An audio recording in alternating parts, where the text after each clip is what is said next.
comment justement ça se passe, la formation DE, on va dire, pour être enseignant du coup là-bas au Canada? Au Canada, il faut donc déjà, il faut être reconnu TPA, c'est un Tennis Professional Association du machin. Si tu as ce membership, tu peux coacher dans le Canada. C'est pas très cher et en général, les clubs payent pour ça. Moi, ce que je t'expliquais tout à l'heure, c'est j'ai pas vraiment de diplôme canadien. J'ai mon DE qui a été reconnu plus ou moins en équivalence coach 3. Donc le parcours, je commence par ça plus simple, c'est instructeur, club pro 1, club pro 2, coach 2, coach 3, coach 4. Avec le DE, tous les DE classiques français, je pense qu'on est autour de coach 3, coach 2, coach 3. Moi, parce que j'avais peut-être un peu d'expérience de voyage, tout ça, avec quelques bons joueurs de tennis en junior, du coup, ils m'ont mis là-dessus. Coach 4, c'est si tu as, je crois qu'il faut avoir fait quelque chose dans le tennis Canada. Tu vois, dans mon club, mon boss, il a coach 4, c'est parce qu'il a fait First Serve Tennis, qui est l'association qui a lancé le tennis à l'école. D'accord.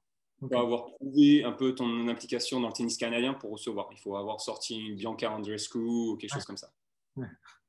Donc, coach 4, pas accessible à tous. Coach 3, accessible à tous si tu fais les trucs. Coach 3, il faut avoir joué, il faut être pas loin du niveau futur. Donc, en dessous de 2-6, 1-6, ça devient compliqué. D'accord. Moi, je n'ai pas joué ça en France. J'ai progressé un peu après. J'ai réussi récemment à me classer dans le top 60 canadien en double. Ce qui est pareil, je pense, qui est autour de 2-6 en France, 2-6, 1-6 peut-être, c'est pas incroyable. Et voilà, donc du coup… Donc du coup, les stagiaires, dans ce cas-là, comment ça se passe? Ils ont un centre de formation comme on a nous? Alors, les premières étapes jusqu'à coach, instructeur club pro 1, club pro 2, tu peux les faire dans ta région. Des clubs, nous on appelle ça province ici. Tu as 5 grandes provinces en Alberta, au Canada. Moi, je suis en Alberta. Et donc là, il y a des coachs locaux qui viennent t'aider, qui te forment sur quelques week-ends. Et à partir de coach 2, il faut que tu ailles sur les centres nationaux qui sont plutôt de l'autre côté, qui sont à Toronto, Québec, tout ça. D'accord.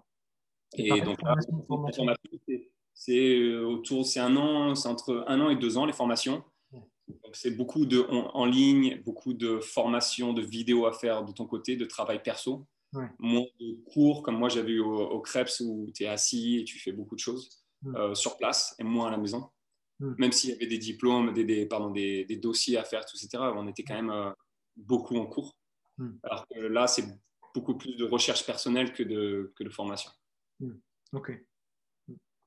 Et donc voilà, et donc tu fais ça sur 2 ans. Moi, donc, la raison pour laquelle je n'ai pas fait, c'est parce que forcément, je suis passé de visa temporary worker à résidence permanente et ça m'a pris 3 ans pour arriver à ce process et du coup c'est pour ça que j'ai pas pu me remettre dans les formations parce que j'avais aucune garantie de rester sur le sol canadien. Donc là tu es considéré comme coach 3. Oui et non. Apparemment, j'ai un email qui me dit que la responsable des formations m'a dit que j'étais autour de ce niveau, mais elle ne me l'a pas donné concrètement non plus. Ça te gêne pas pour enseigner? Ça me gêne pas du tout. Et si j'avais même pas fait la demande pour me faire reconnaître, je pense que je pourrais coacher sans aucun problème. J'ai plein de coachs dans mon académie, ils n'ont aucun diplôme. Même pas de leur pays national, même pas. Il y en a, ils ont des trucs d'Amérique, d'autres de Jamaïque, d'autres de Colombie. On a des gens un peu de partout et ils ont leur diplôme de chez eux. Et, voilà. Justement, avant de partir sur le thème de la formation continue, comment s'est organisé, on va dire, ton club et après les clubs en général? Répète ça, pardon. Comment s'est organisé ton club, en tout cas l'endroit où tu travailles? Je pense qu'on ne dira peut-être pas pareil comme nous en France. Et même après, comment fonctionnent les clubs de tennis en général là-bas? Alors, c'est très différent de ce qu'on va trouver en France. Nous, le modèle bénévole ici n'existe pas vraiment, sauf sur quelques académies d'été, ils appellent ça. Summer Academies. Où c'est des petits clubs locaux où pendant 3-4 mois, il y a quelqu'un qui va s'en occuper et ils vont ouvrir partiellement pour faire un petit business d'été, mais c'est pas vraiment une académie, une entité propre. Alors, pardon. Donc du coup, oui, il y a des académies. C'est une académie qui marche toute l'année, où tu as des académies d'été.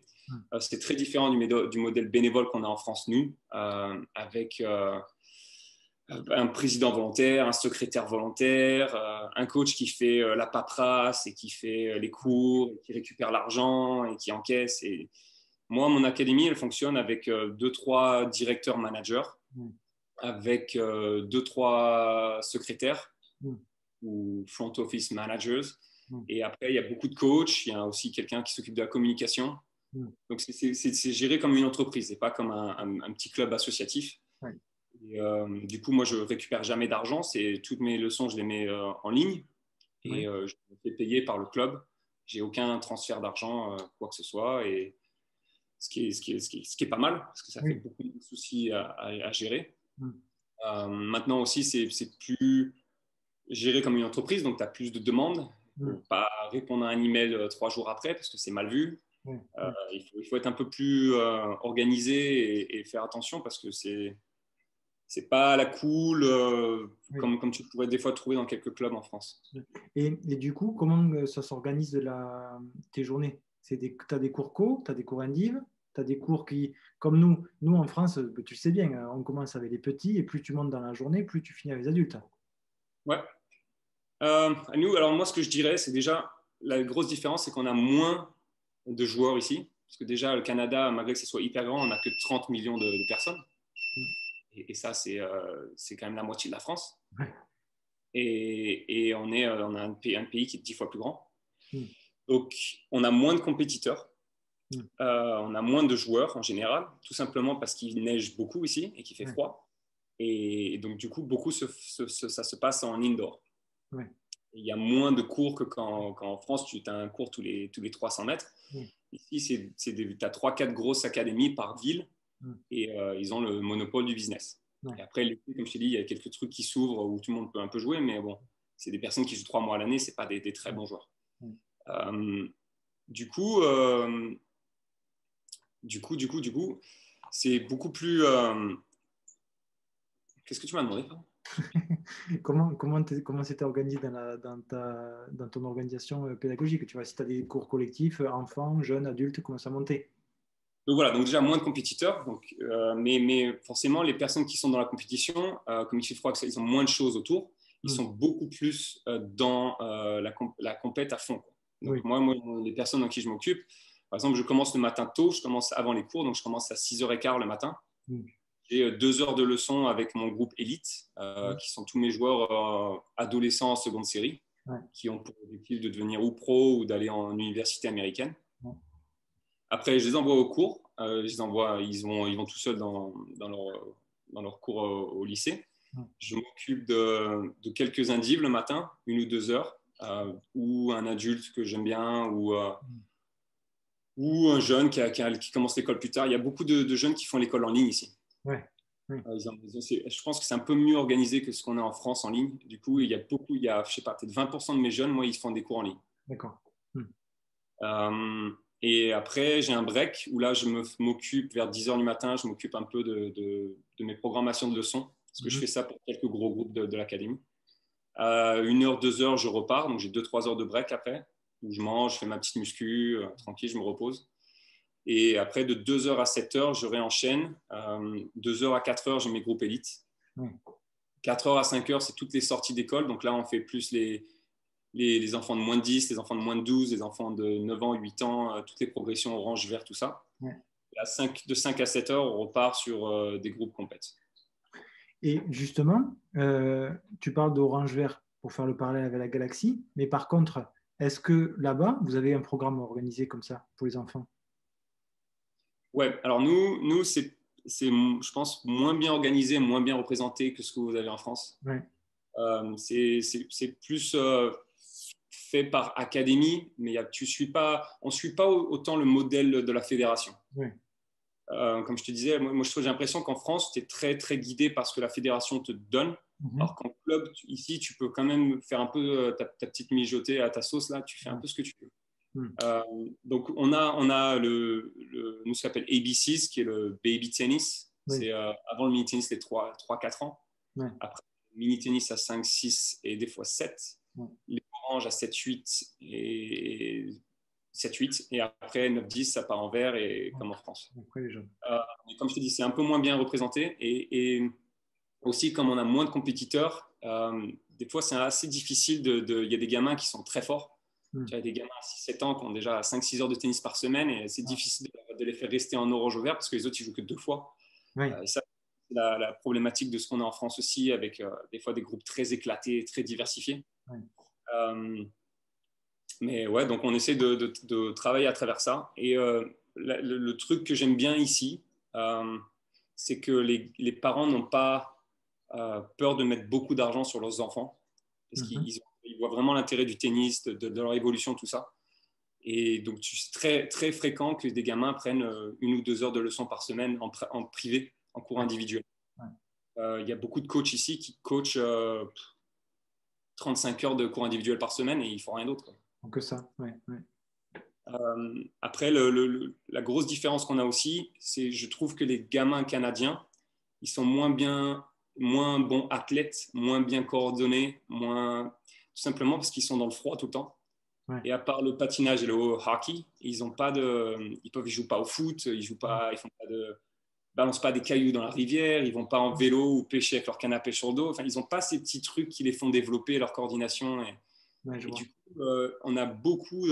Moi, c'est un truc que j'avais pas avant, mais en France, il a fallu que je vraiment me casse la tête à trouver des exos, d'échauffement pour leur développer des skills. Oui. Parce qu'ils sont quand même plus faibles de moyenne.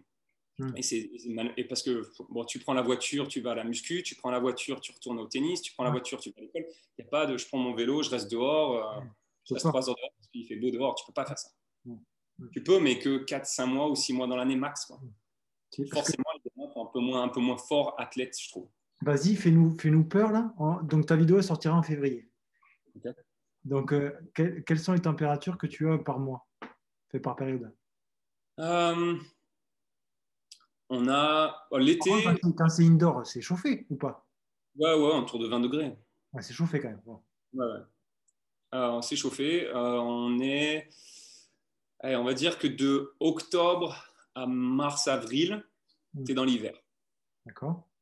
Donc, ça commence à 2-3 degrés doucement. Et très rapidement, en novembre, tu es entre 0 et moins 10. Ouais. Et tu auras des pics à moins 15, moins 20 de temps en temps. D'accord.